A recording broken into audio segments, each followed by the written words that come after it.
উলামায়ে কেরামদেরকে মৌলবাদী বলে গালি দেওয়া হচ্ছে। উলামায়ে কেরামদেরকে তারা মৌলবাদী বলে গালি দিচ্ছে। আজীব, যে জমিনের মধ্যে উলামায়ে কেরাম যদি না থাকে তোমার জানাজাটা কে পড়াবে? চিন্তা একবার করে দেখো না, এই জমিনের মধ্যে উলামায়ে কেরাম যদি না থাকে তোমার লাশ তো কুকুরে খাবে, তোমার লাশ তো তোমার কুকুরে খাবে, জঙ্গলের শেয়ালে খাবে। আর যদি উলামায়ে কেরামদেরকে মৌলবাদী বলে গালি দাও, উলামায়ে কেরামদের রাজনীতি করার কোনো অধিকার নাই। আজীব বিষয়,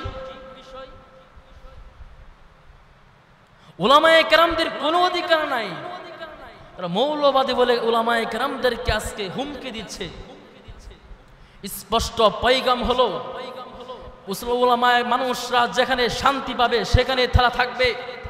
কারণ হেদায়েতের রাস্তা আল্লাহ পাক রব্বুল আলামিন বলেন, ইন্নাদ-দীনা ইনদাল্লাহিল ইসলাম, ইন্নাদ-দীনা ইনদাল্লাহিল ইসলাম।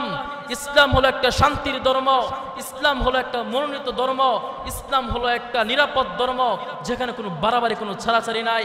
আল্লাহর পয়গম্বর বলেন, আমি এক সময় থাকবো না, আমার সাহাবারা থাকবে না, তাবিরে থাকবে না, আমার অনুসারী উলামায়ে কেরামগণ থাকবে।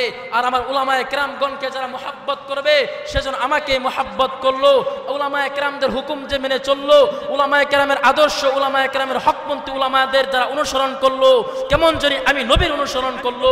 কারণ নবী বলেন, আনা খাতামুন নাবিয়্যিনা লা নাবিয়্যা বাদি, আমার পরে কোনো নবী নাই, আমার পরে কোনো রাসূল আসবে না, আমার পরে কোনো নবী আসবে না, আমি শেষ নবী, আমার পরে কোনো নবী আসবে না। আর উলামায়ে কেরামগণ হবেন আমার ওয়ারিস, উলামায়ে কেরামদেরকে মানা আর আমাকে মানা এক হয়ে যাবে।